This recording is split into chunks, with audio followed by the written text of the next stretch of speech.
pada tali rafia. Lepas tu kita buat sedikit kocakan lah. Okey sahabat, dia dah mendekat dah. Dia dah mendekat. Okey. Betul lah dia ada reaksi pada.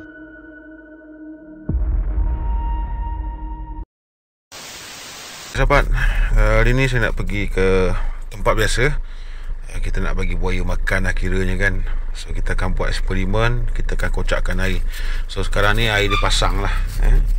Tapi dalam pada masa yang sama juga saya nak lepaskan ikan puyuh saya ni. Kesian saya tengok dia. 2 ekor ikan puyuh besar, cederakan dia. So saya kesian nak tengok dia. Dan saya nak lepaskan dia lah. Okay sahabat, kita lepaskan dia dekat sini lah. Basah pula. Okay. Kita lepaskan dia dekat sini.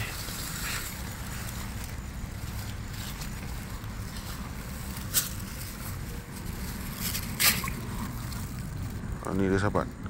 Kesian tengok dia. Dia kecil kan. 2 ekor puyuh besar tu. Apa ni, serang dia kan. Sampai hati tengok dia macam ni kan. So kita bebaskanlah dia. Ambil pakai tangan.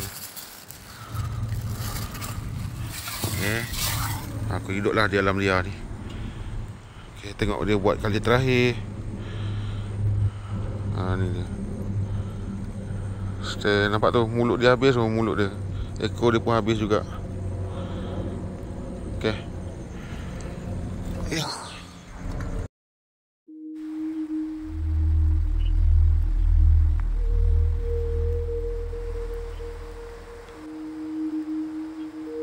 Nampak tadi hujan lebat kan. Air pun pasang. Tu sahabat nampak mata dia tu. Dia dekat sebelah sana tu. Tu mata dia. Kalau macam ni nampak ada seekor. Semalam brother ni yang mancing ni, dia nampak yang besar. Saya setakat ni datang kat sungai ni, saya tak pernah nampak lagi yang besar lah. Dia apa ni, melintas dekat bawah jambatan ni. Dia dah tenggelam dah. Tadi yang kita rekam tadi, kita tak nampak kelibat dia. Ni saya rakam, cuba rakam sekali lagi. Saya nak zoom dia.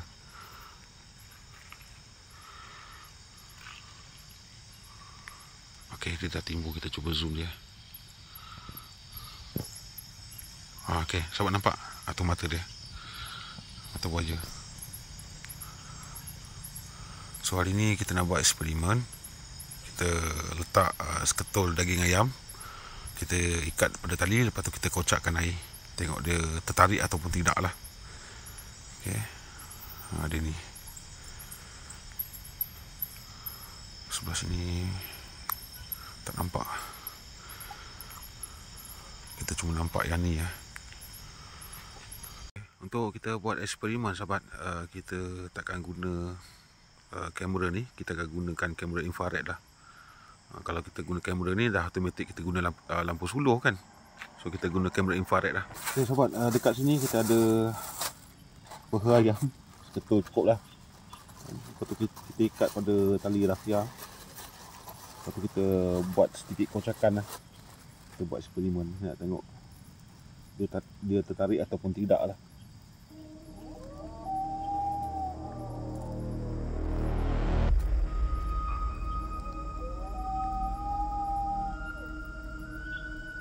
Dia sahabat, tempat ni kalau anjing buat bunyi macam tu, ada benda tu sebenarnya.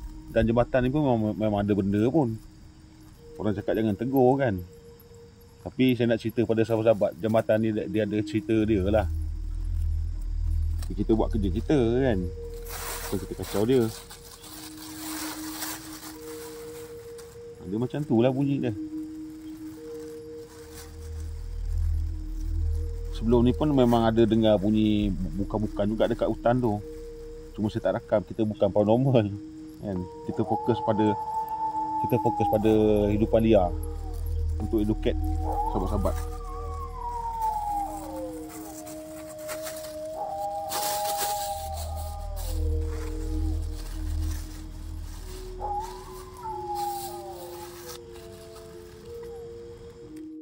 Okay, sahabat nampak dia dah pergi ke tengah-tengah tu. So kita punya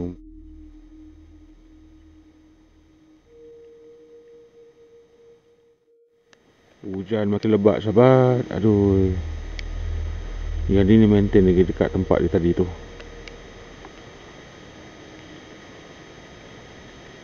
Dekat bawah pokok tu.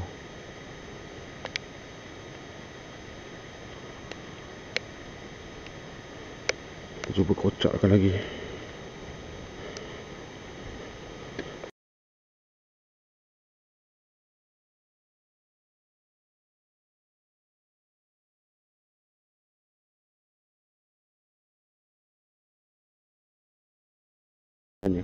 Sebab tak nampak bawah dia.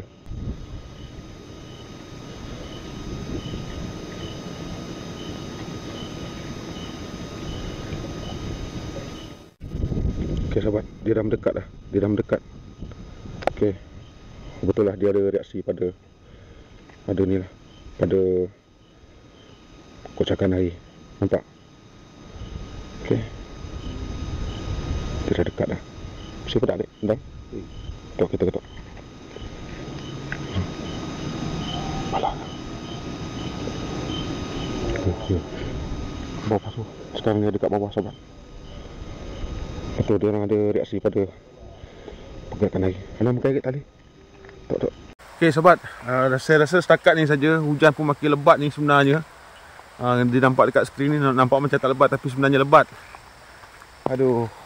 Gagal misi kita. Lebih kurang seperti itulah kita punya video untuk malam ni. So kita tak boleh lama-lama dekat sini. Bukan pasal bunyi anjing tu menyalak, tapi sebab faktor hujan tu yang tidak mengizinkan kita.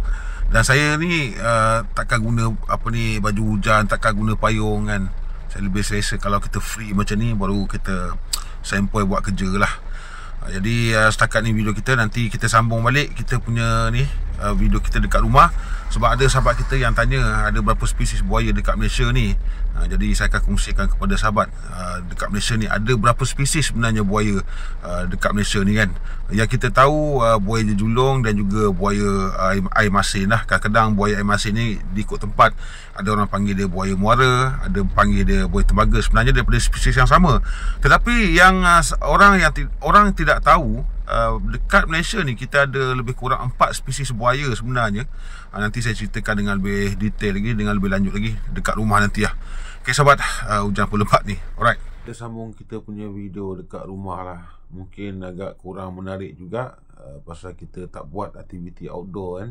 So kita tak boleh nak buat apa. Sekarang ni pun musim hujan juga. Saya percaya dekat Semenanjung pun macam tu juga musim hujan. Walau macam mana pun, tadi sahabat-sahabat dah tengok video pada tahun lepas, pada tahun 2024. Di situ sahabat telah pun melihat buaya dia menghampiri umpan yang kita letak dekat bawah jambatan tu lah.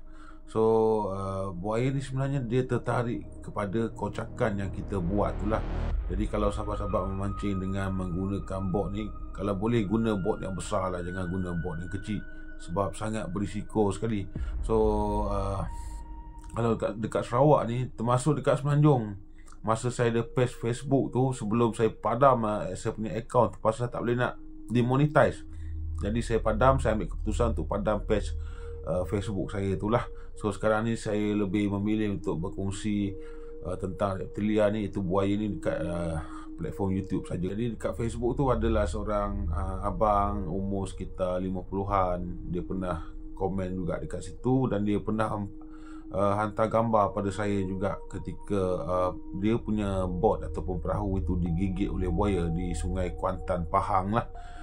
Dan Sarawak ni tak payah cerita, memang banyak kes serangan buaya ni ke atas bot-bot pemancing. Sebenarnya sahabat, kalau nak memancing ni, kalau boleh jangan guna bot yang kecil lah, guna bot yang besar. Sini saya nak berkongsi kepada sahabat, dekat Malaysia ni ada beberapa spesies buaya sebenarnya. Di Malaysia Barat, di Semenanjung, cuma ada 2 spesies buaya saja, iaitu buaya jejulung dan juga buaya muara lah. Jadi buaya muara ni banyak nama dia sebenarnya. Dia kadang-kadang dipanggil sebagai buaya muara, buaya air masin, buaya tembaga. Dan kenapa dia dipanggil sebagai buaya tembaga tu, disebabkan warna dia tu ketika muda dia warna tembaga, kuning-kuning macam tu kan. So warna tembaga lah, senang cerita kan. Jadi untuk 3 nama ni tadi, dia adalah daripada spesies yang sama. Dia tak ada buaya buaya yang jenis apa ni, buaya katak, bukan buaya katak kan. Dia buaya muara, buaya masin, buaya tembaga, itulah dia sebenarnya. So nama saintifik bagi spesies ini adalah Crocodylus porosus, dan di video saya yang sebelum ni pun saya pernah share kepada sahabat. Jadi buaya jejulung, buaya muara. Untuk spesies Crocodylus siamensis ni terdapat di Borneo juga, dan juga di bahagian Siam yang sekarang ni kita panggil sebagai negara Thailand lah. Dulu orang panggil Siam. Jadi untuk Crocodylus siamensis ini adalah buaya katak. So dia boleh melompat. Buaya kodok. Cepat sekali anjir. Wow. Ini saja perkongsian kita. Saya akan kongsikan dengan lebih detail lagi. Saya tak nak video ni jadi panjang. Kalau panjang, lama-lama jadi bosan juga. Cukup setakat ni saja kita punya perkongsian. Okey sahabat, sekian, terima kasih.